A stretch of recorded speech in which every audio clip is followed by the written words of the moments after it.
Bonsoir à tous et bienvenue dans le Grenat Time 2-2. C'est le score qu'on a fait face à Marseille en ouverture de cette deuxième journée. Un match très remuant qui était très mal parti pour les Grenats, mais au final, on s'en sort bien. On gagne ce point du nul à domicile. On va en parler, c'est parti. On aura ressorti toutes les statistiques. On va analyser un peu les joueurs qui sont sortis et les différents faits de jeu à commenter parce qu'il y en a eu beaucoup, énormément. C'est parti, générique. C'est l'entrée d'Ismail Assar qui va immédiatement s'illustrer. Là, on est déjà à 3, je peux vous dire 3. Et ça m'énerve. Ça m'énerve. Le titre de champion est fêté dignement à Saint-Symphorien. Première surprise au niveau de la composition, puisque la charnière centrale était Ismaël Traoré, Aboubacar Lo, première titularisation pour lui.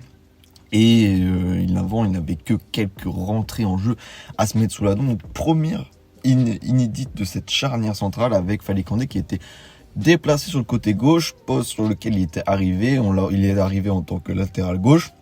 Et donc pour pallier à cette dernière absence, on va espérer de Mathieu Hudol, notre capitaine. On a mis Fally Kandé à gauche et ça a été très très compliqué pour lui. Je pense qu'on peut bien introduire ce podcast sur ça a été très compliqué et donc on a été beaucoup dans un jeu retenu, dans un jeu frustré, dans un jeu qui ne s'exprimait pas. On s'adaptait à Marseille, c'est tout ce qu'on faisait, c'est s'adapter à l'Olympique de Marseille qui était en face très très dangereux avec une équipe type LDC.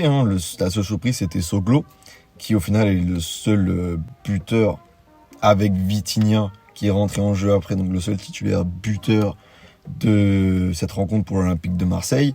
Mais sinon, Aubameyang a très bien joué, Ndiaye aussi, Valentin Rongier très bon aussi, Kondogbia un peu en dessous de ses performances, puis Ismail Assar pour son retour à Saint-Symphorien, ça fait beaucoup mal.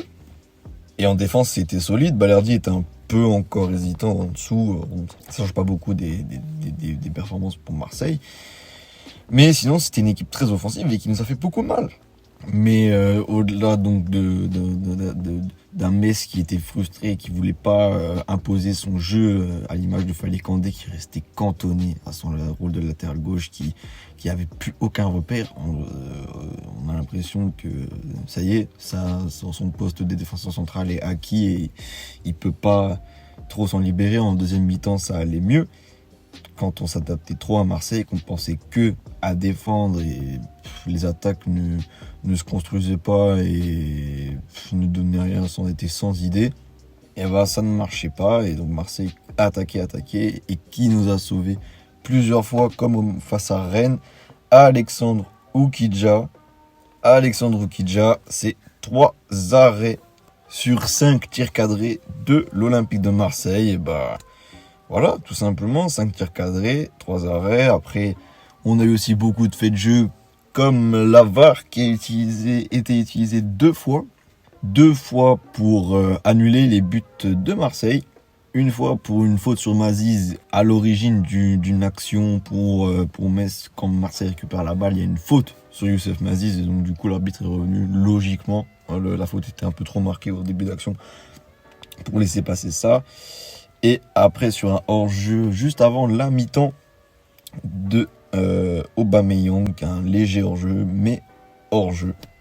À noter pour Marseille aussi 3 poteaux, 5 tirs contrés, vraiment une domination, 22 tirs, 19 occasions, plus de 100 passes réussies en plus.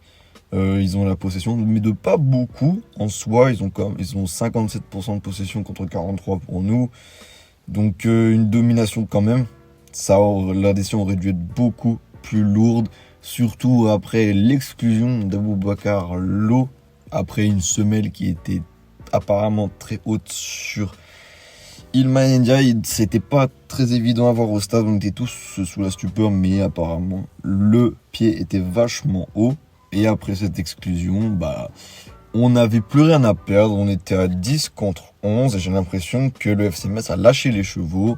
Déjà à la mi-temps, on sentait déjà un peu plus de décomplexation, on était mené 1-0, on n'avait rien à perdre et on a plus joué notre jeu. Fallait qu'on était un peu plus libéré. Colin arrivait plus à mettre la balle vers l'avant, Endorm était un peu plus mobile, on récupérait plus de balles. Puis Loa est exclu, on a pris un petit coup sur la tête et là, Sabali marque sur un tir contré. Il tire aléatoirement, tir contré, ça rentre dans le but. On voyait que ça allait rentrer dans le but au stade, mais c'est incroyable que ça rentre.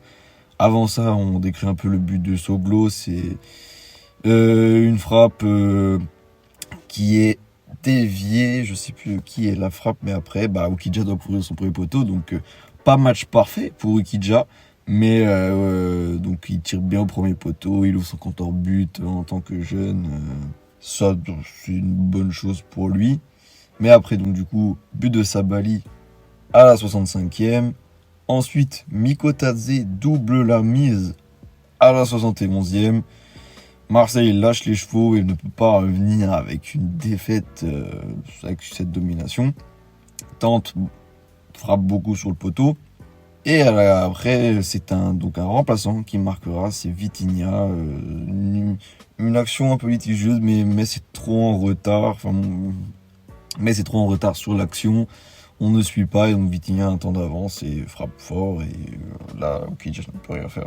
Enfin voilà, un match de beaucoup de caractère qui montre beaucoup de caractère de l'équipe. Ça fait plaisir, ça rassure.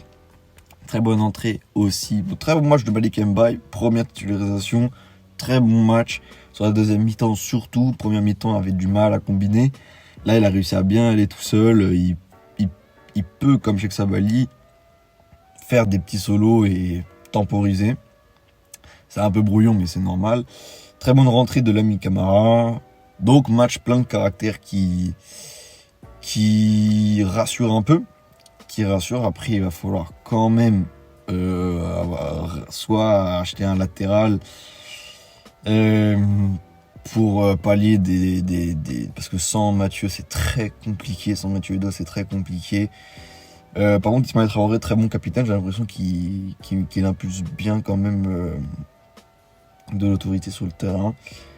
Et Georges Mikotadze ne part pas parce que sans toi, on est quand même prétendant à la descente. Enfin voilà, c'était le Grenade Time, 2-2, encourageant, Assassin Forien, ambiance de fou.